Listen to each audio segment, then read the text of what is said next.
Hi, my name's Geoff McGarvey. I'm the owner and director of SoundEngine, a Sydney-based audio post-production studio, specialising in audio post for television and corporates, all kinds of things.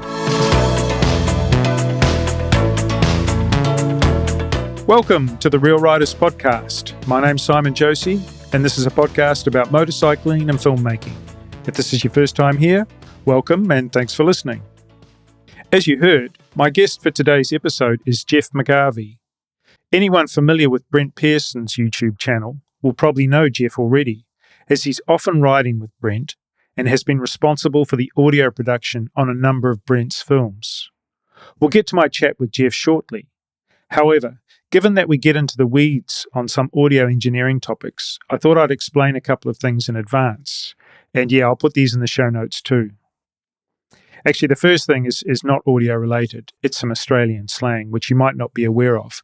A mozza refers to a large amount of money. Kontakt is a virtual instrument platform and software sampler developed by the company Native Instruments.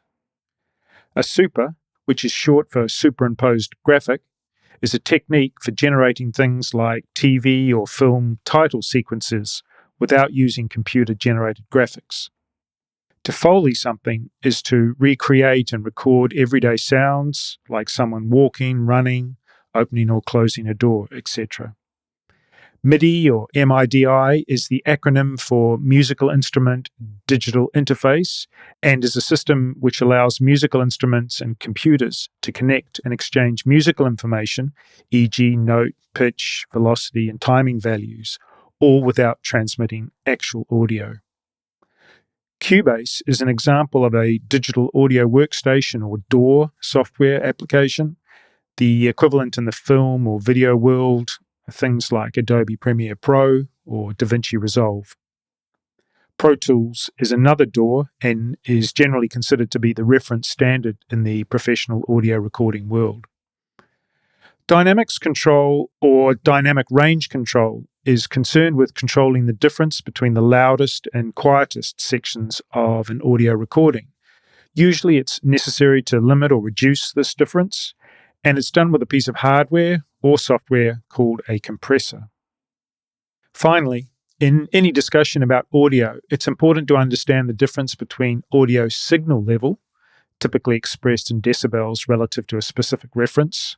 You might hear things like dBm or dBV, and audio loudness level, which is expressed in LUFS or LUFS, loudness units full scale. Loudness measurements are important as they are intended to reflect how the human ear perceives loudness. The human ear doesn't perceive all frequencies at the same loudness. It's most sensitive to mid-range frequencies, so around 2 to 5 kilohertz, where speech lies, and less sensitive to very low or very high frequency sounds. Hopefully that's helpful information as you go through and listen to the episode if you're not familiar with these concepts and terms. Anyone who's following the Adventure Motorcycle Film Festival's Instagram account will know by now that the festival tickets have effectively sold out. But if you're planning to submit a film, that can still be done for a few more days, as the final submission date is the 31st of December. Go to the festival's website at www.advmotofilmfest.com for information on how to submit your film. Just a couple of quick reminders. You can find the Real Riders Podcast on Instagram, where I post, amongst other things, trailers for each new episode. And if you want to know what I've been watching recently, I occasionally post about that on Blue Sky. Links for both the Instagram and Blue Sky accounts can be found in the show notes. Finally, if you want to help me keep the servers running, pumping out the episodes, you can now support the podcast via Buy Me a Coffee donations. The link is in the show notes and also in my Linktree, which you can find in my Instagram, Blue Sky, and YouTube account profiles. Okay, righto, let's get to my talk with Geoff.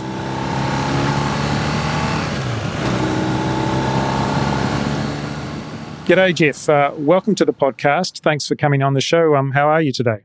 I'm very well, thanks, Simon. Yeah, and thank you for the invitation. I don't know that I'm going to be your biggest international star, but I'll do my best to give you any information I can, and we'll have a good chat and see what's happening. Exactly. Well, you are an international star, and we'll come on and talk about that a little bit later. But I thought maybe my first question, I have to confess, as always, I've done some internet stalking. And am I right in understanding that you first worked in a range of roles in television before focusing on sound? I did actually, yeah. I started at the government station of Australia, which is the Australian Broadcasting Corporation, many, many years ago. And in the days of formal training, so we were trained in camera, sound editing, telecine, outside broadcasts, whole range of things, radio as well. And for the first 10 years of my career, I was actually a cameraman. I was studio-based predominantly. We did do outside broadcasts, music things like we were on Live Aid, for instance. We did Live Aid in 85, lots of operas and symphonies. And in the studio, we did sitcoms, dramas, kids shows, news stuff, lots of live music things in the studio, bands and what have you. I mean, it really gave me a basis for knowing an awful lot of stuff through an awful lot of genres of television production, which was fantastic. So I thank the ABC greatly for all that training they gave us, and plus the variety, because these days people tend to be pigeonholed into one thing. They'll just work on drama or just do advertising work or something. And we were lucky enough to do a whole broad spectrum of stuff, which was fantastic. Yeah. So what drew you to focusing on sound? Well, one of the guys I work with, Glenn, he was working in sound there in audio post, and we both played in a band together, and he started approaching some of the producers at the ABC about writing some TV themes, which we did. So we started doing that, and eventually we decided to leave the ABC and start a business where we do music for television and also audio post-production. So we set up a studio and got to it and started making some connections and getting some work through. Given your interest in sound, had you ever considered sort of in the early days of getting into radio rather than television? I did do a stint at radio, and, I was very camera-focused at that point. And as much as there were radio plays still going at that stage at the ABC, like, with 6 actors in a studio and flying in, effects and all the rest of it, which was great. I did like being on a TV set when we're doing dramas and things like that, because it was multi-camera. It wasn't single camera shooting. We were doing multi-camera, so it was switching between the cameras. And we do, you'd have a scene that might be 3.5 minutes long. So we would plot it, rehearse it, and maybe do 2 or 3 takes. And so it's more like for the actors, it would have been more like a play, just with cameras in front of them rather than an audience. Although with sitcoms, we always had a live audience as well. So, I that sort of fascinated me. As much as I loved audio, it was probably more music I would have loved to have done, mixing music rather than television shows. And radio, I don't know, it was okay. That was in the days of tape as well, so there was a lot of editing to do with tape, with razor blades, and that wasn't the most fun. It's a bit tedious, to be honest. Yeah. In comparison to today, where you can just, do whatever you want with digital. Absolutely. I started in Radio New Zealand in the late 80s. Yep. And we were taught how to cut with razor blades, but I think I may have only ever done one razor blade cut edit. I think most of the time we were dubbing between machines. Yeah, we did the same thing, but and there were some guys. I remember watching one guy one day, and he was so fast. It was incredible to watch. And the producer actually stopped him and said, "Could you please slow down? I actually can't keep up with you." And this is a producer with a paper edit, and he's cutting it so fast that she can't even keep up. And he's replaying the whole thing. I don't know what a problem was, but he had to slow down. But amazing to watch, that old skill. Yeah. I remember one of the things that we, as new trainees, that we sort of, one of the milestones for us was to be able to load a reel-to-reel tape machine with one hand.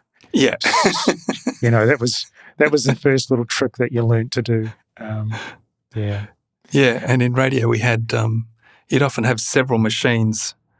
If you were doing like a light end show or something and they had stuff they'd pre-recorded, so you'd have maybe 3 tape machines lined up, each of them with a few different cuts on it, and you'd have to read the script, fire off machine 1. When that's finished, get it offline, re-cue to the next cut on the tape machine, then fire off the other machine. It was pretty tricky, and all on the fly and all essentially live. Yeah. Because they didn't really want you. That's how we just operated. Everything was pretty much live because editing was a bit clunky, Yeah. Yeah, good days. What sort of musical background? You mentioned you're in a band, or you've been in bands. So sort of what musical background have you had, and what training as well in the musical field? No training. I mean, I had guitar lessons and bass lessons and what have you, like most kids. But no, nothing specific. Just a love of music and playing music. Bass is my instrument that I love, and I'm still playing to this day in a band. So, but no. I didn't study music formally or anything, and like writing music for television, you don't need that necessarily, unless you're going to be someone who's doing major scores, which we never intended to do. We were looking at the commercial market predominantly. Right. What are the sort of the personal characteristics that you think you need to be a good or successful composer for film and television? Patience, working with producers, because one of the hardest things for producers or directors is to explain what they want, because they can't talk in musical terms. They can only sort of say, I want something bouncy.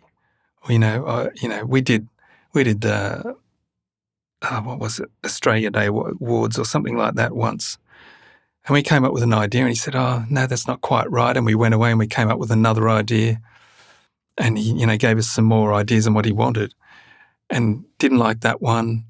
And he said, I wanted strings. And we go, well, and like I wanted something orchestral. Well, why didn't you say that at the start, So then we did an orchestral thing, and he loved it. So, yeah, I think they struggle to even know what they want. And so that's really hard. You've just coming up with a musical idea. I don't know, if you're doing it to picture, which we are a lot of the time, the pictures give you a sort of feel or something, and you sit in front of a keyboard or a guitar and something just falls out of your fingers, and you either go with it or you don't. Is that typically what you do? You like to, if you're composing like a score, do you like to be watching the images while you're trying to feel for some notes, some patterns? Yeah, I think so. If it's there, that's probably only 40, 50% of the time, depending on what you're doing. Yeah. Because if we're doing commercial work, you'd often be doing the music before they've even, edited or something. Or you might have storyboards or something to work to, but that's about it. Yeah. And so you just get a brief, and then you would have to work to that brief and try and get an idea of what it is they want. Do they want funk? Do they want orchestral? Do they want rock? Do they want vocals? Do they want instrumental? Do they want a piano accordion or something, or some balalaika? Like, I don't know. It's so open to interpretation. Yeah. It could be anything. And so if they can give you just a clue or two, it sets you in a direction. And and then if the pictures are there, they might be dark and eerie or really bright and bubbly. So that'll definitely put you in a mood. Many of my audience will be familiar with the stock music libraries that filmmakers frequently use in their productions, things like Epidemic Sound and Artlist.io. I've often wondered whether the composers who contribute to those stock libraries, are they making a reasonable living? I mean, do you have any insight about that? Yeah, some of them do. Yeah. Audio Network, who are British-based, I think, and they sort of started because how it all used to work was you would have the old big publishers, EMI, those guys. They controlled it, and they still exist, and they would go through the collection societies. Like in Australia, there's APRA, but in the States, BMI, et cetera, around the world. And they were sort of affiliated, and you would work through those. then Audio Network and a few others since have come through, and they've, it's just a direct model. Just produce it to the company, and you can use my music. You pay either per track or get a blanket license, and then you can use the music in TV shows and radio and theatre or whatever. So there's all different models. Now, there's a few of the guys who write for Audio Network, and I had a mate who worked at APA, a collection society in Australia. And yeah, this he's earning a mozza. A mozza. Okay. Yeah, because he did really good stuff and everyone was using it. And that's the problem. Then you turn on one TV show and you hear the track, and then another reality TV show and you, hang on, I know that tune. Yeah. And then another one, you hear it again. So, yeah, and then you go, well, that's Australia, but it's happening in New Zealand, it's happening in the UK, it's happening in America, it's happening all through Europe. So he would be getting some really serious royalties. Yeah, absolutely. Yeah. It happens a little bit, actually, the same thing in the podcasting world. A new podcast comes along and you go, I quite like that theme tune. And then 6 months later, you go, isn't it the same theme tune? It's remarkable how frequently reused certain theme tunes are, which you think is amazing, but it happens. Yeah, well, it's a bit of music that people like. It just sounds good. Yeah. So it grabs your ear, and just like a really good pop song that grabs your ear. Yeah. And everyone likes it, so they all want to use it. But these days, particularly over the last couple of years, there are so many libraries that have popped up. I don't know how well people are doing, and now it's getting, and because seriously, the tools that are available now to create music are, taking AI out of it. AI is a completely new thing that's going to destroy it in some respect. But even before that, I can get into Kontakt, and there's so many options just to literally push one note and something pretty good pops out. Yeah. I do a little bit of tinkering in my spare time, and I have a friend who comes and visits me with his guitars, and it's quite funny. We lay down some guitar tracks and then we put them through the quantizer and basically improve his performance. Yeah. And then sometimes we even go, we'll just use the artificial guitar. It's just going to sound better. They sound pretty good, Yeah, well, especially because you can add in all the human, so it can be a little less than perfect, and the squeaking of the guitar, the fingers on the strings, and it is amazing. Yeah, I think 99% of people out there have got no idea that what they're listening to is actually artificial in that sense. Pretty much before AI, as you said. Yeah, and AI is going to change it. But pretty much, I would say just about any pop song you hear these days, there's not many real instruments on it. Yeah. Do you use libraries of virtual instruments yourself, like the Native Instruments libraries or anything like that? Yeah. Yeah, I use Native Instruments as the sort of the predominant one. Another one, Omnisphere. Oh, yeah. Stylus, which is their drum kit, which is pretty amazing. Lots of loops in that.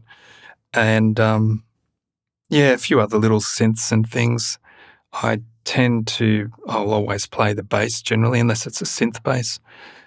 And guitars, I'm no great guitarist, but I can do rhythm guitar, and I can clunk out, a piano, and I can get in and edit it anyway, because I generally work in Pro Tools, and I can just edit the MIDI once I play it. Exactly. That's the thing, is that you can get the performance there, but you've got the MIDI, and so you can just tweak it if you need to. Yeah. When we started, we would inevitably use session musicians. Oh, yeah. Because beyond just being incredible players, they can instantly turn it from happy to sad, or why don't we do a different inversion of a chord here? Instead of just a straight C, let's invert it and, bring it up the neck on the guitar and play it. And you go, oh, yeah. That's amazing. So that's what you pay them for, and they come in and just do 3 or 4 tracks of guitar. But we used to do drums, bass, guitar, keyboards. We'd build the tune ourselves and play it ourselves. We'd get the okay by the producers, and then we'd get into the real recording. And if we didn't, we'd often program the drums, but sometimes we got real drummers in, depending on what it was. Yeah. So I mentioned that I was at Radio New Zealand back in the dark ages, but I remember seeing about 1990 I think it was an early AKG digital audio workstation. Possibly, I was doing some Googling this afternoon, possibly the DSE 7000. So Radio New Zealand were trialing one of these machines in their Auckland studios, and I got to play with it for an afternoon. It was the size of a small fridge, which is already the first hilarious thing. But the most remarkable thing about that machine was that I was able to slide the 8 audio tracks in time independent of each other. And I think this was the big change for me, is that you had 8 tracks, but you could slide them all in time, which just seems natural and obvious to anyone now. But believe me, back then, this was a revolution. What have been the biggest or most impactful technological developments in audio engineering that you've witnessed in your sort of 30 plus years in the industry? Was 40 plus years. Okay. I started in 1981. So when I came in, everything was analog. Yeah. Like, we didn't even have a computer to do a super on a television show. So if you had the title or the names at the credits at the end, they were actually white letraset, which was a sticky set of letters that you could, put together on black cardboard. And the graphic artist would do that and put out, composer and director and all that stuff on a big, long piece of cardboard that could be, 30 metres long. And it would roll on a machine and a camera would shoot it, and then we do a luminance key to put that over the footage. Right. I mean, I'm going back, so everything was very analog. So when MIDI came in, I'd say that was a huge thing, being able to link up a couple of synthesizers. And I'm talking in a live sense, that was one big thing. But then when we started doing stuff, we used an old Atari, what was it, ST1025 or something, Atari computer, and ran Cubase. Oh, yeah. And that was pretty remarkable to us, because you just hook up a couple of synths and you could do a drum track and, some keyboard sounds. Guitar sounds and everything were terrible. You could do synth bass. So very limited, but that opened up so many possibilities for so many people that previous to that had no ability to do that kind of thing. And it became a domestic market sort of price, so everybody could get in. Yeah. Let me jump in there for a second, because this is something that I talk about a lot actually on this podcast, which is that I remember what it was like. There was so little access to music studios, only very few people had access to that. And so people complain about not being able to get heard now. There's so much competition in terms of people creating. Yeah. But still, I still like the fact that it's realistic for someone to make an album in their bedroom, to be able to film their own film with their iPhone and with a little bit of computer. I mean, I think I really like the way those barriers have dropped, because it was very elite in the early days. Yeah, it was hard. And I mean, you hear interviews with, famous rock acts and what have you. It was right place, right time. A lot of it's luck. I mean, they worked hard. A lot of them worked really hard. I know in the late 70s and early 80s on the Sydney rock circuit, bands like Midnight Oil and Cold Chisel and The Angels and In Excess and what have you, they just walked around these pubs endlessly, and they worked hard, 7 days a week, 2 shows on Saturdays and Sundays, and, blah, blah, blah, and finishing at 3 a.m. They worked hard, so they deserved what they eventually got. But then there were other bands equally just sort of didn't get that access to those big studios in Sydney that, Paradise and Co. that did most of the recordings, Alberts. And this MIDI and then, subsequently things like Pro Tools democratized it all, and everyone had access. Yeah. We got Pro Tools 92 or 93, I think. When it first landed, it was actually still 2 programs. It was called Sound Designer. One program was what I'm calling the mixer interface that's in it now. So you'd record the sound, then you'd have to close that down, open up the editing window, do an edit, or the editing, and then you realise, oh, I didn't do such and such. You close that down, open, and we said to the supplier, we said, look, when it's all in one box, we'll buy it, which was only about 6 months later. And that was the Pro Tools 2, I think, or something. So, yeah, I've used that now for whatever that is, coming on 35 years or something. Yeah. Yeah. So, and I mean, today, Pro Tools, I'm doing the job of one person. I can do a show in a day, and that was the job of probably 8 people in 1981 and a week's work, if not more than a week. Yeah. I mean, does the job tape operator even still exist in modern studios? No, I don't think so. Yeah. Well, there's some studios still use tape. Some people still use tape. It's got its sound and all that kind of stuff. It's fine, whatever. You mentioned AI. So I wanted to ask you, I mean, there just seems to be an endless wave of new AI tools and AI-based content creation tools, I guess. Yeah. Are you using any AI-based tools in your music production workflow at the moment? No, I'm not using anything. And I don't think I will. I've watched plenty of YouTube videos on people doing it.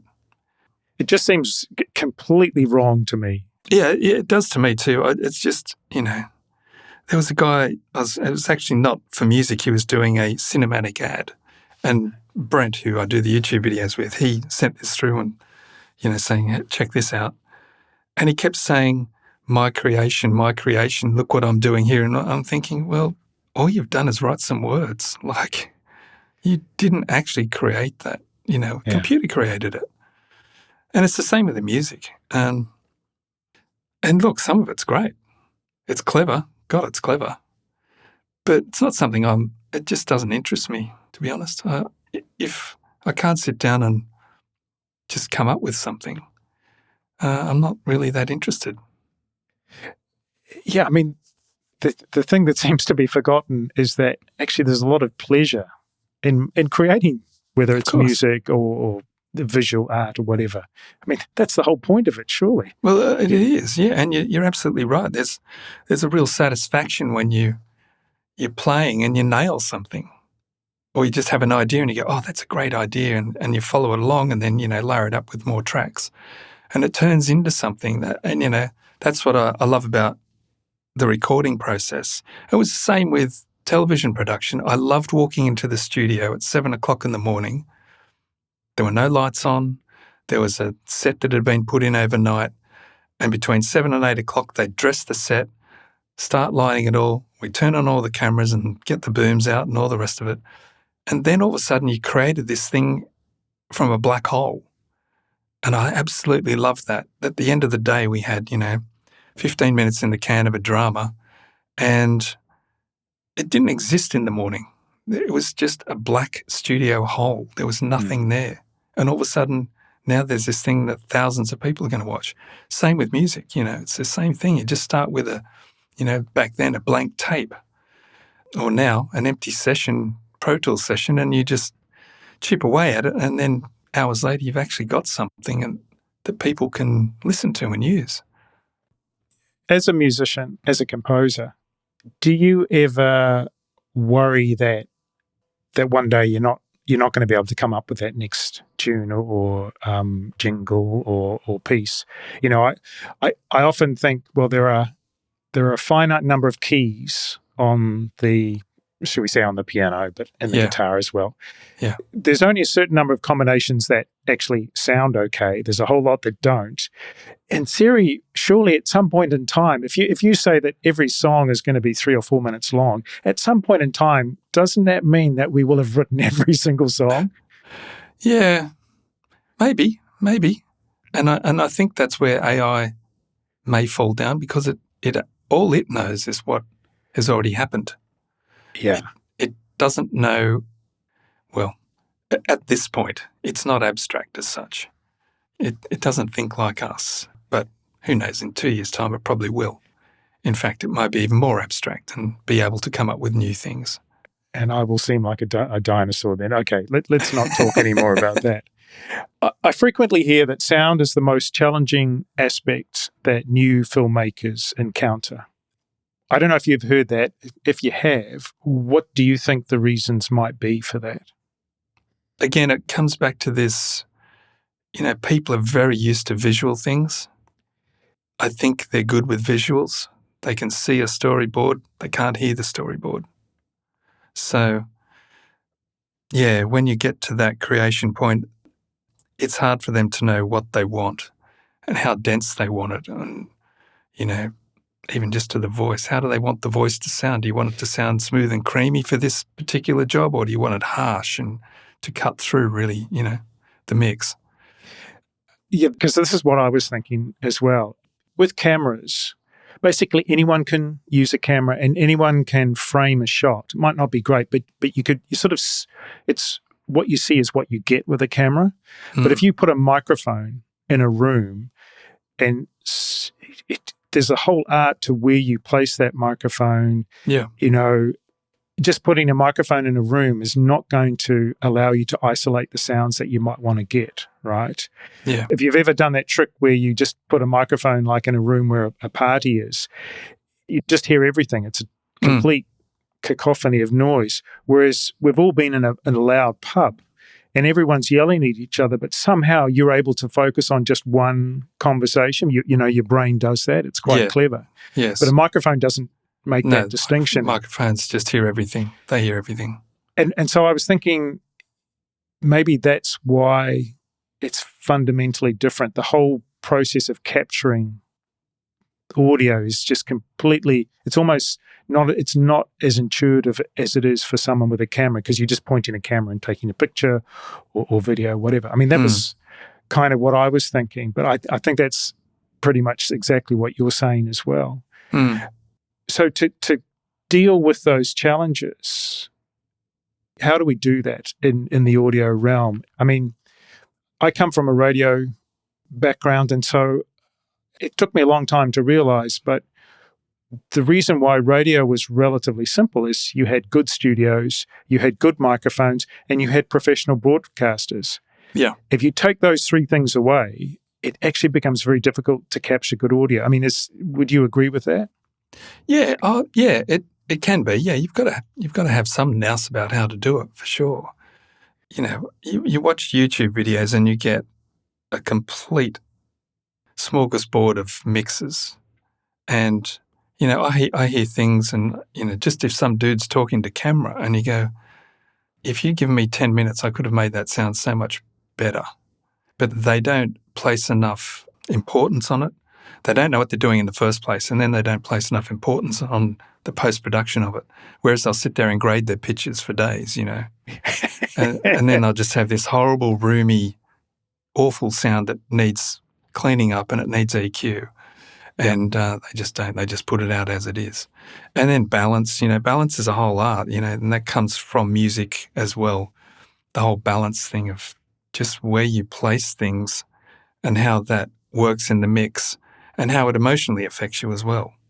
So, it's hard. But, there's some really clever tools coming out now, audio tools, to help people get better mixes. Noise reduction tools, obviously, that have been machine trained. Yeah. I went away from radio, worked in another industry and sort of came back to podcasting. And I think I would have to say the one thing that has made a really big difference to me is reverb reduction. Yeah. So I use the Isotope suite of tools for most of my cleaning. And the way that you can remove that boominess, that boxiness that comes typically when you're recording people. Of course, and if you only use it a little bit, it works even better in the sense that if you've got a pretty good recording and you just add a little bit to it, it can be really good. If you've got something really bad, well, yes, you can improve something really bad, but you're also going to hear the sort of the artifacts and what have you. Yeah. But that's the thing that's really impressed me coming back to working in audio. But what weight do you place on equalization versus dynamics control? So effective use of compressors and things like that. I think people kind of understand equalization because they can hear the effect if you take the bass out or take the tops out. They can hear that. But I think people who are not familiar with working with audio are not so familiar with the effect of compression and what compression. So how important is compression to you in your work? Oh, it's, there's the two tools that you use most mixing a TV show are EQ and compression. That's it. I'll have EQ and compressor on every dialogue track without fail. Yeah. I would say EQ is the more important for me. EQ shapes the sound of the voice, the tone of the voice. Compression I look at as just more a level control. It can do more than that, but in TV terms, I look at it as more of a level, helping me, getting the dialogue to a more consistent output. People talk like this and they whisper away, they disappear. You've got to fight that, and because that's the audio and you have to fix it somehow. I mean, how many times do you watch a movie these days and seriously, you can't hear half the lines? Yeah. And that's because particularly cinema, they want to have this massive dynamic range, which is fine if you're in a cinema because you're in a controlled environment. But they should do a mix for when you're sitting at home because you can't hear the bloody thing. And I can't remember the stat now. It's something like 60 or 70% of people have subtitles on all the time because they can't hear the dialogue. I hope my mixes, you don't need subtitles because I make sure you can hear it. There's an old saying called dialogue is king. Any show, any movie, TV show, if you can't hear the dialogue, you're missing the story because the pictures don't necessarily tell the story. The audio tells the story. The dialogue tells the story. If you can't hear that and understand it, well, you're missing the story. So I spend a lot of time on the dialogue. Then the music and effects are supportive. That's their role, supportive role. They have their little flourishes, but, dialogue's king. So, the compressor is something that I use to control it so that when they do drop off like that, I can get it up. I'm also doing fader runs, like I do a fader pass on dialogue as well. So I'm, up and down on the fader to help level it out as such. And then, compressor on the track. I tend to do multi-stage compression, so I'll use a compressor on the actual dialogue track. That then goes to a sub. I'll use another compressor lightly on the sub and a compressor on the master, on the submaster. So there's 3-stage compression. So I'm not like whacking it on just with one compressor. I'm just doing light compression over 3 compressors. So you don't hear it because you can get some horrible effects if you over-compress. Yeah, exactly. There's that great commercial radio sound when the compressor's been turned up too much and that you can hear every sort of breath they take. It's called pumping, and it's awful to listen to. It's horrible. Once you become fixated with it, it's But you know terrible. what? It's a great trick in dance music. You hear that in that kind of music all the time, where it's sucking the life out of the thing. And it's a great trick in that music. Sounds fantastic for that music, for that trick. So for my podcast voice track processing, I pretty much use the same tool chain for each episode. So I have a tool chain for each voice. And of course, I make tweaks on the settings, but I basically use the same tool chain. Yeah. I was just wondering, in your work, do you have the same approach, or are you basically having to build new tool chains for each project that you work on? No, I use essentially the same plugins, and I've got presets within those just starting points, really. Dialogue that we get in is generally recorded on lapels, other than if we're in the studio and we record a narration or something, that's fine. It's on a mic like this one. But otherwise, it'll be lapel sound, which is not fantastic, but it does the job. So I'll definitely be doing a mid-range cut somewhere. That's dependent on the voice, what they sound like. I'll definitely be cutting anything probably under 70 hertz because it's superfluous. There's no point. And, lapel mics are generally, sometimes hidden, especially if, it's shot in Germany where you are in the deep winter and you've got 5 layers of clothing on and they've got a mic stuffed under there somewhere and it's, it's just muffled and horrible. So you've got to try and put that back in. Having said that, there's some very good new tools that are pretty much just rebuild a voice. Have you heard of DX Revive? So I haven't heard of that one, so please go on, tell me, enlighten me. Well, you could get a telephonic voice because, maybe the microphone had a bad lead and it's one-legged, so it sounds a bit like this, This thing just rebuilds it to sound like I sound now. Yeah. It's quite amazing. Yeah. I know also that using similar tools, they're now incorporating AI with tools like that. So you can, if I wanted to release this podcast in another language other than English, I could do that. Yeah. But have me speaking, say, Chinese or Japanese, but it would still sound like my voice speaking Japanese. It is remarkable what they can do. Yeah, and that's like this thing, DX still retains that person's voice. It's quite amazing. So they could have absolutely nothing under 500 hertz, right?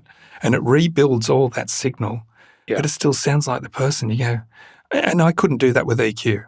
It would sound fake. It would sound false. And it would just sound weird.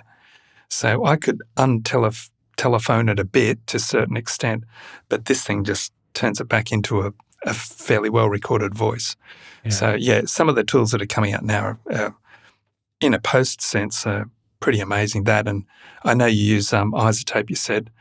Isotope did have a lot of years there at the top of the pile, but I think they've dropped the ball. And there's much better noise reduction now. DX is amazing. Hush is another one. They're probably the 2 best ones that we use in post-world these days. There's a few others, but it also depends on what the noise is and how loud it is in comparison to the voice signal-to-noise ratio. So you could try Hush and then you go, I'll try DX and DX is better in this job, but Hush is better in the next one. Just it's bit by bit. Yeah. But absolutely amazing. Yeah. If we think about some of the films that you've made with Brent Pearson, what's sort of the workflow when he says, okay, Geoff, do the audio, what's typically your workflow to create the final audio files for those films?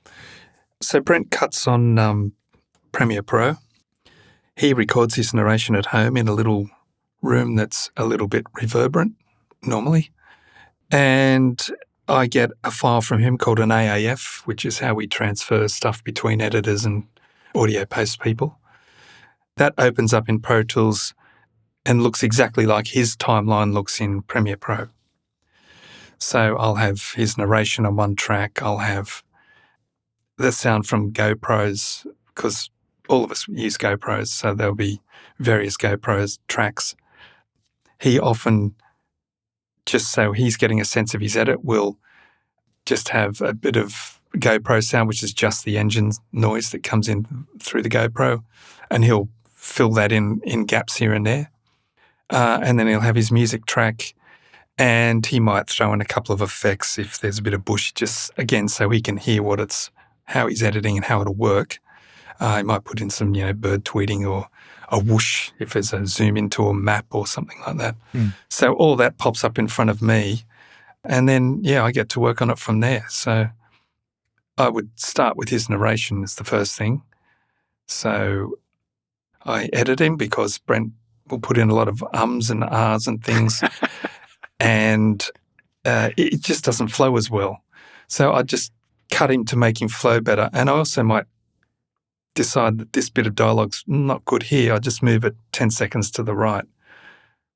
It just sits better, I think it sits better at that point. So I'll be cleaning up his dialogue. I'll be leveling it out. I'll be EQing it to sound better. And then typically from there, I'll go to any dialogue. Maybe it's a bit of us hanging, before we ride and we're standing around the bikes having a chat or something. I'll deal with that. Then I'll deal with any helmet sounds that generally any talking on the centers when we're riding isn't captured. We did for Mongolia, our last big trip, But generally, we're just getting bits of dialogue that are heard via the GoPro on the front of the helmet. So that dialogue is obviously got wind noise, it's got the motorbike engine and all kinds of crap. And that's where these things like DX and Hush come into their own. And I extract that. I'll copy that little bit of the track. I'll clean that up onto a new track, make it sound better, and then I'll add that in to the mix. Not always, because some of it's just rubbish talk, but, bits that are applicable, and I'll put those in. Brent doesn't tend to hear those so much because they're buried, so I'll often find little grabs that are really good, like someone's sworn or something and it's kind of funny. It's kind of funny, or they've seen something that's amazing and so I'll change Brent's narration. I'll split it apart in bits so someone goes, oh, wow, check that out. Then it's back to Brent's narration. He's going, oh, we came upon this mountain. Oh, check that out. It's fantastic. It was called blah, blah, blah, So yeah. Things like that. And then the bike sounds, although I actually probably would go music because I tend to do dialogue then music. Dialogue sets your main level, the main important thing. Then I find the music's the next most important. And in Brent's videos, sometimes we just let the music do the job by itself. And other times we'll let effects do the job. So maybe he's finishing a little scene on a big wide valley and, us way from the drone shot and we're way down there. I might just let them, get rid of all the effects and just have music finish it, or get rid of the music early and he might have had music, I'll cut it and edit so it finishes. And then we're just left with distant motorbike engine sound and an atmosphere from like 500 feet up in the air type thing. And and after I do the music balance, then I'll add in the bike sounds and any effects. If we're in the bush, I'll put in bush sounds or bird tweets or, riding through creeks, the splashes, stacks if someone falls over, you put some extra stuff in there to make it seem a little bit more dramatic. However it works, but that's sort of the general flow. Right. I'm going to come back and talk about normalization, specifically loudness normalization, so sure. I'll just park that topic there. Yeah. But this is something I want to come back to that you touched on briefly, which is mixing and getting the balance right. So one error I frequently encounter in the podcast world is that inexperienced producers tend to not use their ears when they're mixing. Totally. And they're too much focused on meters. So I've always sort of said, you've got to use your ears to do a mix. Once you've set everything up so that you're not exceeding the levels that you're not allowed to exceed. Once everything is safely within those boundaries, you've then sort of more or less got to close your eyes and just use your ears to mix. Is that sort of your approach as well? Yeah, totally. Absolutely. Yeah, there's technical limits and specifications that we have to mix to, and they vary around the world and for the medium. So, there's a specific level for TV sound. There's a specific level for cinema sound. There's a specific level for, not that everyone uses it, but there are deemed levels for Apple, the -16 LUFS, and Internet General, YouTube -14, for instance. Yep. So we aim for that level. And again, your dialogue will pretty much determine that level. That's why we start with the dialogue. That's where we're heading, and say we're going for a YouTube video at -14, that's where we're headed. We'll get that sort of where we want it. And then that determines where you bring all the rest of the stuff up to in your mix, music, effects, etc. So yeah, that'll determine at that initial level. And with all your work, do you tend to test everything on a different range of monitors? Because this was the thing that we learned, or that once you have exposure to hearing things on really good studio monitors, you realize that things sound quite different to hearing them on a transistor radio on the speaker of your laptop or your phone, for example. So do you do a lot of that testing to see how things sound? Mainly because it's affecting the mix, isn't it? Things pop out more on those different monitors. So is that something that you're doing actively? I have 3 speakers in here in this room. bigger monitors, a set of smaller ones, and I've actually put a soundbar, like a domestic TV soundbar, which is connected to my little mixer via Bluetooth. So, I'm getting a Bluetoothed soundbar sound out of it. And to be honest, I don't use the little monitor speakers much. I use the big speakers and I use the soundbar as my sort of final idea. I pretty much know what I'm doing on the big speakers. I know what to hear. And then when I go to the soundbar, I'll often just go, oh, okay. And it's more muffled and, of course it's domestic, they're pretty rubbish. And so I might just tweak the EQ a bit just to make it cut through a bit more or get rid of a bit of bottom end or something. But again, like you said before, it's about your ears. Could be metering this way or that way. It doesn't really matter. You've got to trust your ears. In fact, one of the guys, the senior sound guy at the ABC, when I was being trained, Noel Cantrell, said, yes, we've got to look at our meters. At that stage, it was VU meters.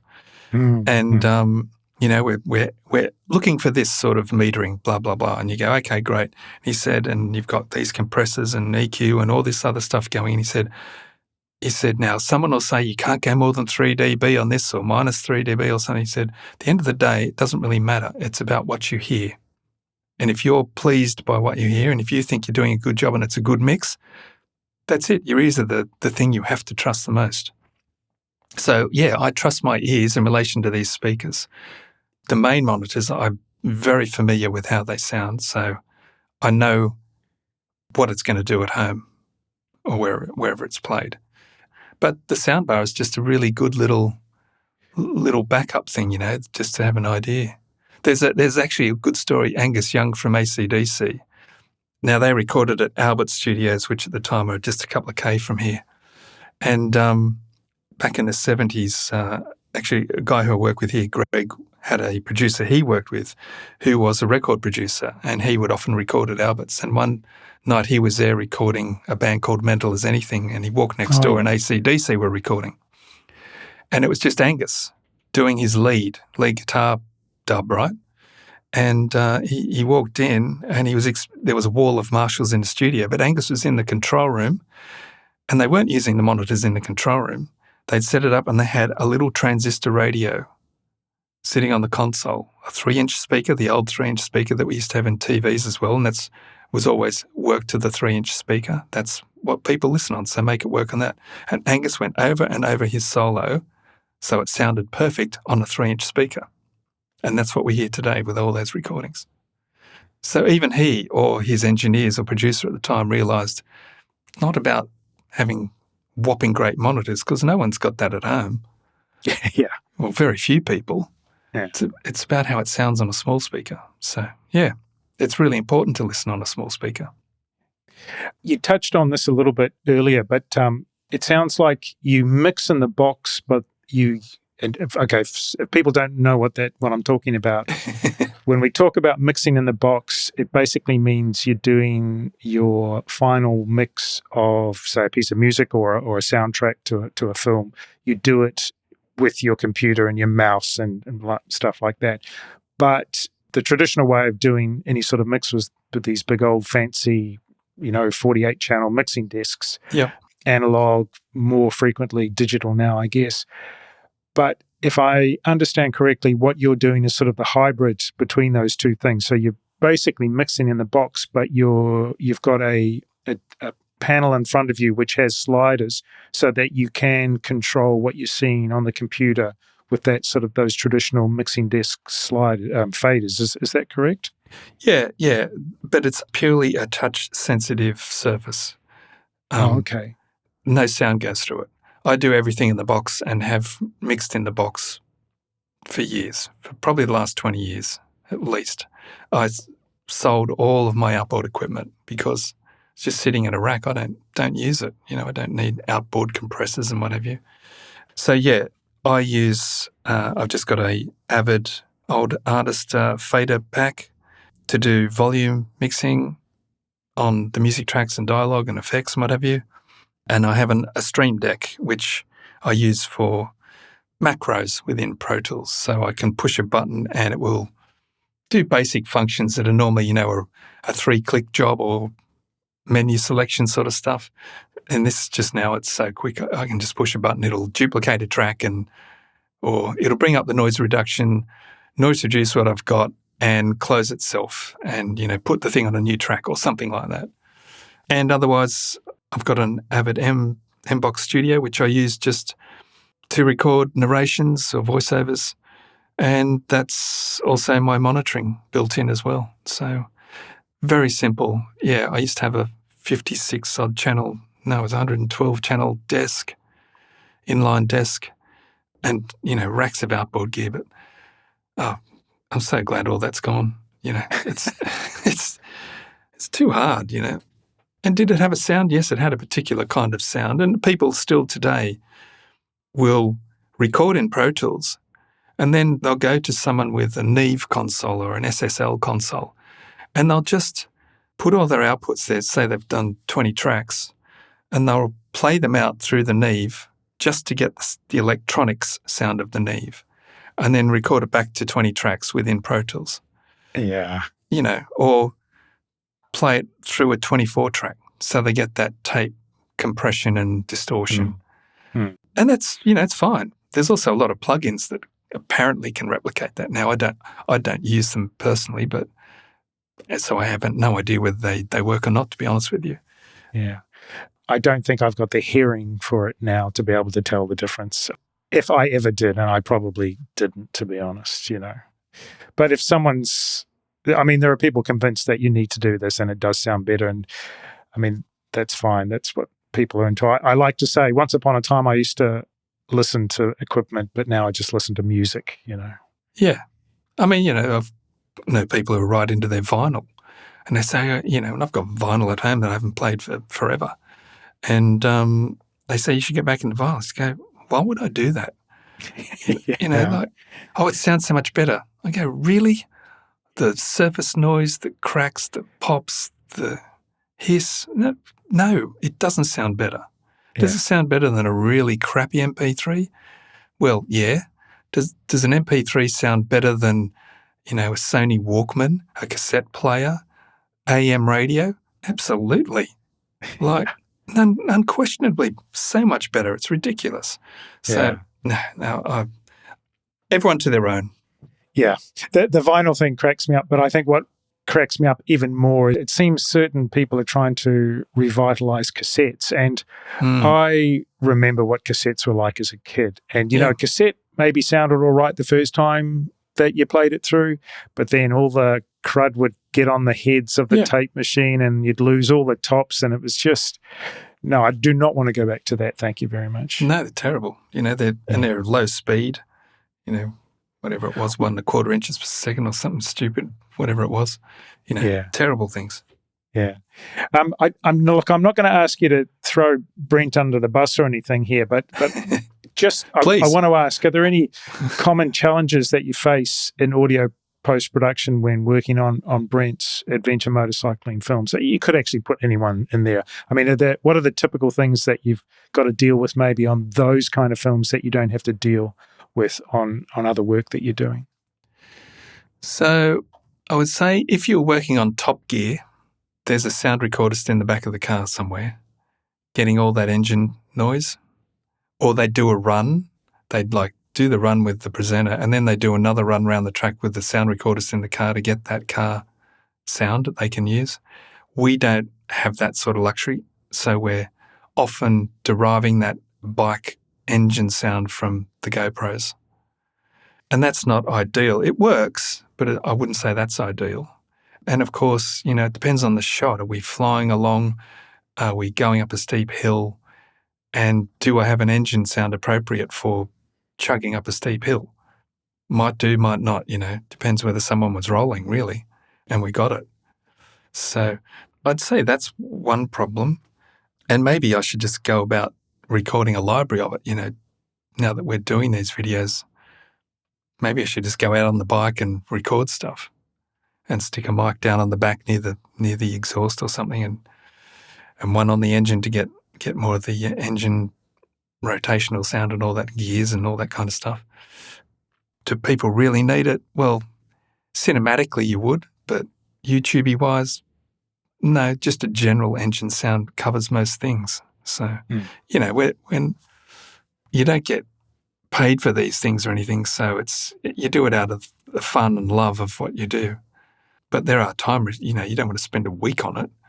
So, yeah. perfecting it, because I don't know that anyone will really appreciate it or hear it. I know that you must have also lived through the loudness wars that peaked around late 1990s, early to mid 2000s. Yep. And I certainly remember watching commercial television at that time and experiencing the commercials that were noticeably louder than the programs that they were bracketing. And that's been largely solved. I think I was actually reading that it was solved by a law in the United States. But we talk about it in terms of being solved by loudness normalization. And I just was a little bit curious, going into the weeds a bit here with your approach to loudness normalization. Do you push a button at the end or during your final render to let the tool do the final mix at the prescribed loudness normalization? You mentioned earlier minus 14 LUFS for YouTube. I think, is it minus 23 for commercial television, something like that? Or I'm not sure. In Australia, and in New Zealand, it's minus 24. Europe's minus 23. Oh, okay. The States and the United States minus 24. Right. Yeah. So do you push a button in Pro Tools to do that for you sort of automatically, or do you like to sit there with a loudness meter and sort of manually do it? Yeah, I mix to minus 24 for a TV program. So just doing the dialogue, I get that dialogue sitting at minus 24, give or take, close to it, because then the program level's done. Because the dialogue is the most upfront thing, when I add music in, I'm not adding a whole pile of volume. I'm adding substance to the audio signal, but I'm not necessarily turning it up 5 dB, unless the music's overpowering to the vocals, which I'm not going to do. So, yeah, I have a meter open the whole time, and I'm just looking. I just occasionally flicking my eyes over to it to see what I'm doing. And again, once you start doing it and you go, yes, I'm running pretty much at minus 24. You don't have to look at it that much because your ears tell you. You'll hear when it's getting hot or cold and you'll adjust accordingly. You just can hear it. That it's the right level. But yeah, I just flick across and look at that. Then at the end of the mix, when I'm ready to bounce out the final mix, I bounce it out and I'll get a reading on that meter. And it'll be either bang on or it'll be off half a dB or maybe even a dB. And then I just adjust the sub master up or down by that little amount to get it to minus 23, minus 24, whatever we're aiming for. Corporate stuff, we tend to go about minus 16, YouTube minus 14. But yeah, we'll get it in the ballpark through the dialogue, and then the rest of the stuff just adds up underneath it, and we get that final thing. I know some guys who just mix and then they hit a make this minus 24 button on the file. You could call it a normalizing, I guess, but I don't normalize. I never used normalizing at all. And again, that happens at the other end. Like, we don't really know what YouTube's doing, or anyone else for that matter, how much they're doing at their end. So I don't want to squish it too much because I know they're going to squish it a bit more probably. Typically radio stations, they had massive compressors on their output at the antennas for sending the signal out because they had to protect it, and they clamped down on everything. So you had to bear in mind that you're compressing it, but then something else is going to jump on it again. So you just got to keep that in mind. And these days, I don't know what YouTube or Insta or anyone else do with audio. I've got no idea, really. So you could just sort of put a few up there and you go, oh, yeah, it's working. Yeah. I have one practical question, which is aligned to what we've been talking about, but also very much, I think, aligned with motorcycling. Do you take any special measures to protect your hearing, Geoff? Given that your ears are the the most important tool that you have, and you enjoy motorcycling. Yeah.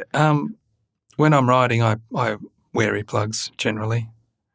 Just, there's too much noise. You've got the center, you've got wind noise through your helmet and engine noise, which is right below you and coming up, underneath your chin and getting into the helmet there. So, yeah, I always wear earplugs. When I go out to see bands and what have you, I wear earplugs. When I play in our band, I wear earplugs. Having said that, I'm 63, and it's funny that you've brought this up. The other day, three of us got into the studio and let's put on an oscillator and we'll see how high we could hear, because we were wondering, And I remember when I started at the ABC in 1981, I could hear, we did that then because we were talking about, audio and frequencies and how it all works. So they brought out an oscillator to show us. And I could hear 18.5K at that point, but I was only 19 or something.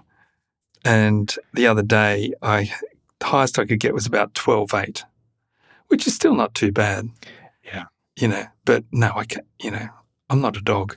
I can't hear up there anymore. And you don't need to, because a lot of stuff's cut off.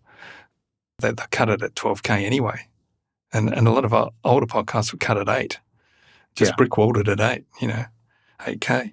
So you don't need to hear. And again, when you do this for a living, you get to be able just to recognize frequencies and hear them. And I can just put a voice in front of me. I'll go, okay, I know what I need to do to that. I need to cut it at 350, get rid of anything under 100, and give it a kick at 3.5, and what kind of curve on the EQ I need. I mean, cuts are generally much sharper, a sharper cue. Boosts tend to be a broader cue. Yeah, you can just hear it. You're so used to listening to stuff and dealing with it that you hear it. So when you do a hearing test, I don't know if anyone knows, but they only test up to 8K because it's all about speech. Yeah. So that sort of tells you in a TV world, if we're catering to everything up to 8K, we're covering most bases, right? And it's only S's that become a problem up there, particularly with females. They might go higher, 9, 10K on some S's. But, if you can hear up to 8K, you're probably going to hear most stuff. But yes, protection, got to, because it's the job and I need to be able to hear. But we all agree around here that even if we did have worse hearing than 12K, say, you still know what to do. It would only be actually, I remember a gig once we did a few years ago, and we're all sitting there. We'd set up and we'd done a little sound check and we're sitting there having something to eat, and the security guard came over and he said, are you going to do something about that sound? And we went, what sound? And he goes, there's some sound coming out of your PA. And, got the sound guy over and we said, apparently there's a sound coming out of this. And he goes, it's a high sound. He goes, really? None of us could hear it. The PA guy, none of the band could hear it. So the PA guy put a spectral analyzer across the output. Sure enough, there it was at like 16.5K, this piercing tone. The poor security guard was getting thrown against the wall and we were just deaf to it. So, yeah. What do you do? Yeah. Last year, we had a very tiny leak in the tap in the shower.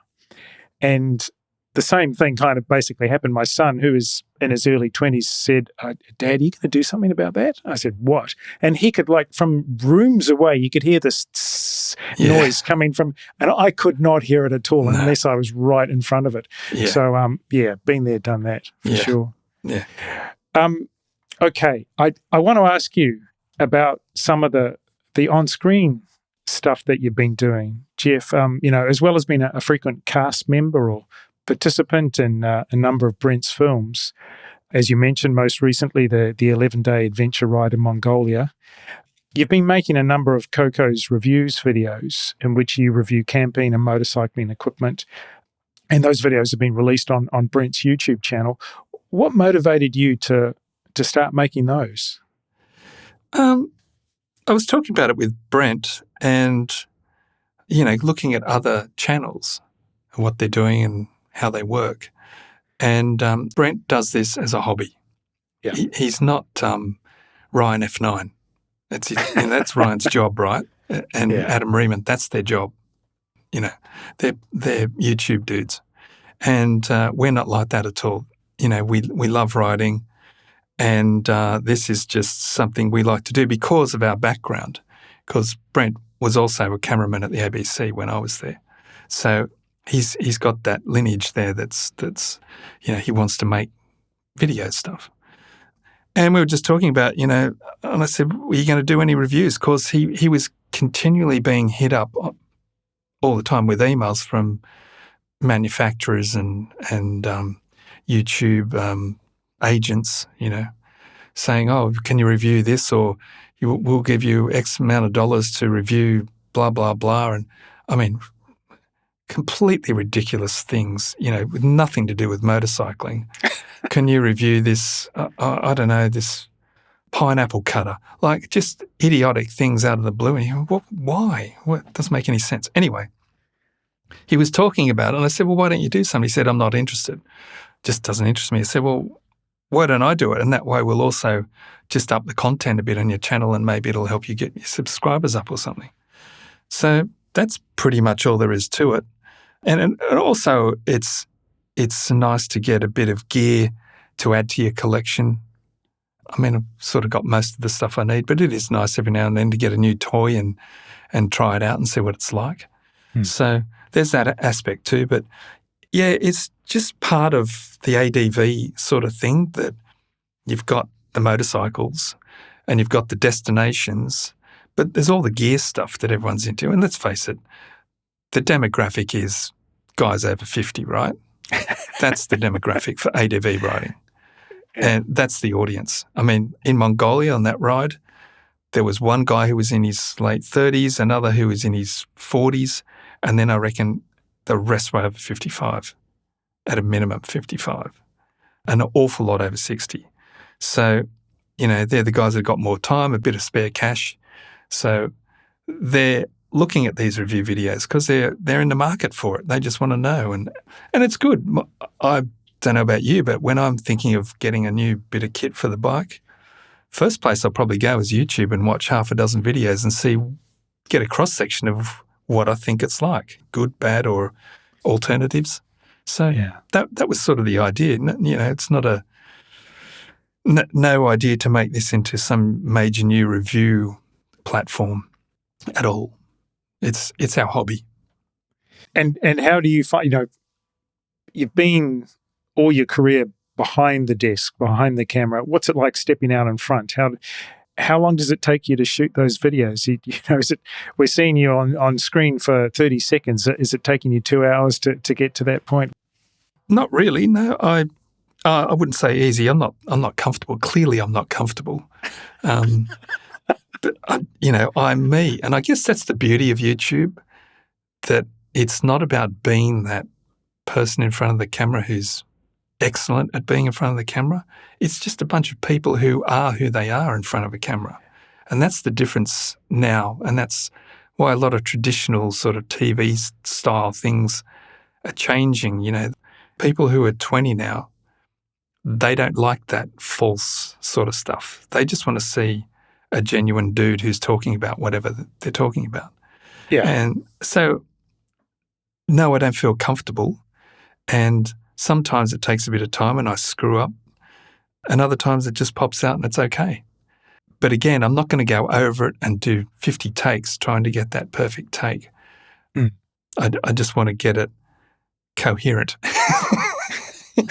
if I can. Well, I've watched all of them, and because as you say, there's not a lot, but interestingly, you did do some when you were in Mongolia. Yeah, and I think if you're trying to come across as genuine and authentic, definitely that's the way it sits with me. So I think, even if you're not comfortable, you're doing a really good job of simulating someone who's comfortable, because it comes across well, I think. Oh, thank you. I mean, I get out in front of audiences with a band, so I'm not, of course, I'm not worried about being in front of people. And sometimes they're right in your face, like right in your face. at small venues and what have you. Yeah. And it's 3 o'clock in the morning, they're all drunk and they all want more. And, it's fantastic for us, but it's a little confronting when they're, that close. So, yeah, I've got that, but I'm glad it's sort of coming across that way. Yeah, we'll just see, I'll just do them occasionally and pop them up and see what happens. Well, I think that's the thing, is because I kind of know, having talked to Brent about his approach to the channel, but I also get the sense that you're also under no pressure to be doing these. You just, we got this little bit, we'll just do this one, and maybe 3 months later I'll do another one. No pressure. No. I mean, if you're a serious YouTuber, you'd be doing something every week.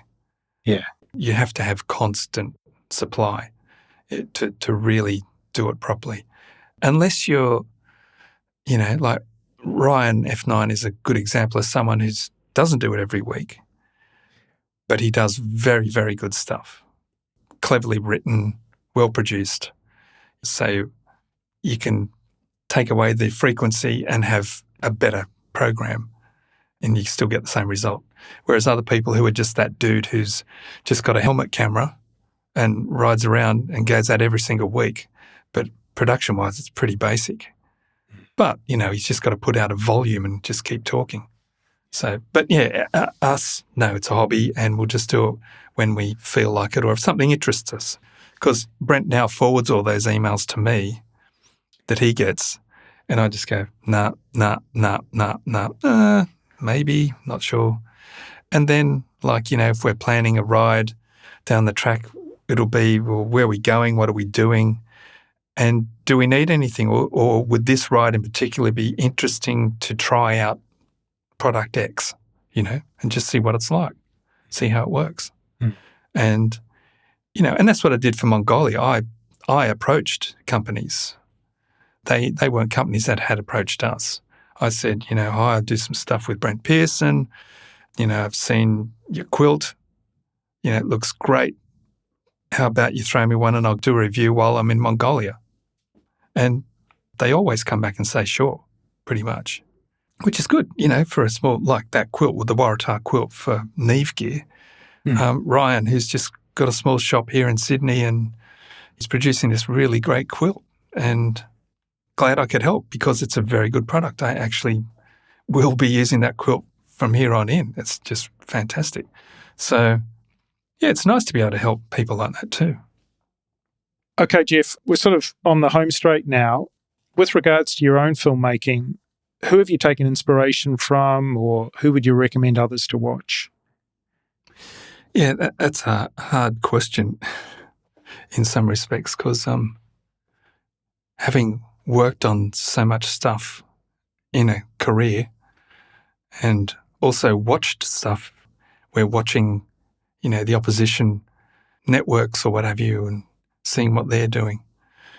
I definitely have watched, before I started doing these things, I definitely watched a lot of YouTube just to see how people attack it. Because I know all the production techniques, most of, not Mr. Know-it-all, but I've worked in this for over 40 years and I've seen how things are made. I know what we're doing. And I would say how I do it is pretty much just how I would have done things for years, right, through my own experience. I have shot other things before and produced a kids series and stuff like that. So I've had other things I've done production-wise. So that experience going back through working in TV for a long time, I think that dictates how I produce something. Like, as an example, I see a lot of YouTubers, you would have seen them too, who are talking to camera and it's just edit when they've stuffed up or, it's just edit, and they're jumping around the screen because they've just done editing the dialogue to make the dialogue flow with no consideration for the fact that they're on screen, jumping around the screen. It's an obvious edit. From where I came from, that's a no-no. You don't want to see the edit. You want to try and disguise it. I have done a few in some of these videos because I figure, hey, I'm a cool YouTube guy now. Let me just do some quick cutting But Yeah. generally, I am really trying to mask any of that if I can. Mongolia is an example. When I did some of those pieces to camera, I may have just waffled on a bit about something that when I get back here, I go, ugh, you idiot. Like, why are you talking about that? And I want to get rid of it. Well, I can't just do that cut with me jumping around the screen. It just goes against my grain. So I have to put in an overlay shot or do something to make it look like a normal TV program, for want of a better way of explaining it. So, yeah, I'd say how I've seen things produced and working with producers and directors over the years dictates how I approach it. And yeah, like things to watch, well, there's so many great things, but they're on a different scale to what I'm doing. You can't look at Game of Thrones and say, oh, I want it to look like Game of Thrones. It's a different thing. There's 500 people working on that and a mountain of money. We're working on 4 GoPros and a couple of drones, and that's it. And like, will we stop here and do a drone shot? So you just sort of get this footage and you work with what you've got. So when I'm doing the reviews, I definitely, before I start shooting, pan out something and go, right, I've got to cover this, this, and this. I've got to make sure I've got a shot of this and a shot of that and what have you. I still stuff up. One of those ones I did for Mongolia, I forgot to take a shot of something. And someone in the comments said it, oh, you should have got a shot of this. I went, yep, I should have, but I just forgot. It's on the list because we're also just doing writing. I'm not just there to make a review. I'm actually there to ride and have an adventure. So the review is very much a secondary thing. I'm riding with my friends and looking at this amazing country. Secondary to that is Brent's video and any review videos I'm doing. Absolute secondary. So, it's not always front of mind, which also brought up a few problems because if you look at the one I did about the jacket, the Moto Dry jacket, we actually had a sound problem. We went to shoot that. If you go back and look, you'll probably see it. Here's a tip for you. If you go and look at the pieces to camera when I'm talking to camera about, showing a pocket here and a pocket there and everything, go have a look at the lip sync. So that whole thing is recreated sound-wise. All my dialogue, any sound you hear is all the tapping. I foleyed my tapping of suits and everything because we had this amazing wind and I didn't have time. That's one take. I just did one. Brent shot it. I did one take.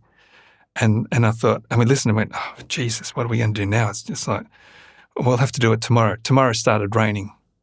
And it was the last day of our ride. And it was raining and it just like, didn't have time. Went, I'll fix it. I'll just fix it in post. So I 80-yard all my vocals and then foleyed all my movements, put an atmosphere of, some birds and what have you, and just recreate it. So all that is actually false. It didn't exist. It was all done in Sydney, that sound. So, awesome. Yeah. And a lot of that helmet stuff too. Some of the helmet chatting, I actually redid back here.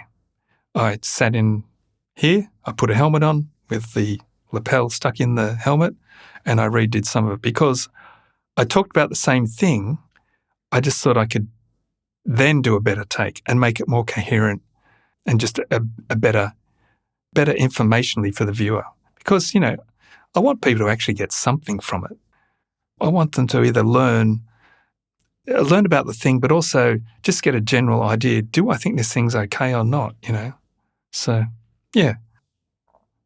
Final question. Does the filming enhance or diminish the pleasure of a motorcycle ride for you? Yeah, well, as I said, it's a secondary thing. So I don't want it to dominate because I want to be riding along and looking at the landscape. And I also want to be involved in the stupid chatter that's on the centre and having that experience with the guys at the same time. We come over the top of a hill and there's a massive valley in front of us and we all just go, wow, that is just like crazy. So the riding is the main thing. And so, yeah, we don't want the shooting to interfere. So To that, the only time we really stop to do things, the review is separate. When we get to camp or something, I'll do it then. Or I'll ride off, when we've got to camp, maybe it's 4 PM, I'll ride off, find a little spot somewhere and shoot something, and then I'll come back. The actual ride, when we're riding, I don't interfere with that. Unless I'm talking about the product in my helmet, as I did, even though I replaced some of them or parts of it when I got back. And so the filmmaking is only stopped for drone shots where we go, this would make a great shot. Let's ride back 1 kilometre, put the drone up and go through this valley again or go up this hill. And maybe a couple of other static shots of us riding along a plane or something. They're the things, but otherwise it's just GoPros. And that is up to the individual when they turn those on and off, because we're not rolling for 8 hours every day. I'll just tap it on when I think it looks interesting, or something for me in particular, or there's a couple of guys in front, I want to get a shot of them riding. So we're just tapping on and off as we want, and then it's up to Brent to decide what he uses from all that. So we don't stage it as much as Adam Riemann, he looks fantastic, right? But, he spent time where he's got those shots of him flying past the camera on the track and all this sort of stuff, and particular drone shots. So he's very much shooting for his end product. We're not necessarily doing that. We do at times, but generally we're there for the adventure, and that's just going to be what it'll be, what we're left with.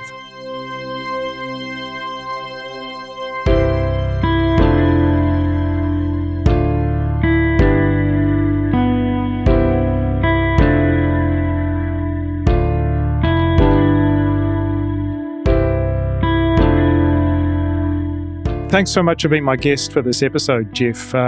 Now's your chance to plug all your work and where people can find and follow you online. Unfortunately, I'm not the biggest social media person, I'm afraid. So no Facebook, no Insta, no anything like that. So for the reviews or anything to do with writing on YouTube, just search Brent Pearson in YouTube and you'll come across us. And work-wise, SoundEngine.com.au is my company. And I do all kinds of work, from TV shows, audio books, corporate work, advertisements, and certain YouTube things. If anyone wants their YouTube video to be mixed a little better, send it through. Great. Thanks again for being here today. Long may your creative partnership with Brent continue. Take care and ride safe. Thank you. Great to talk to you, Simon.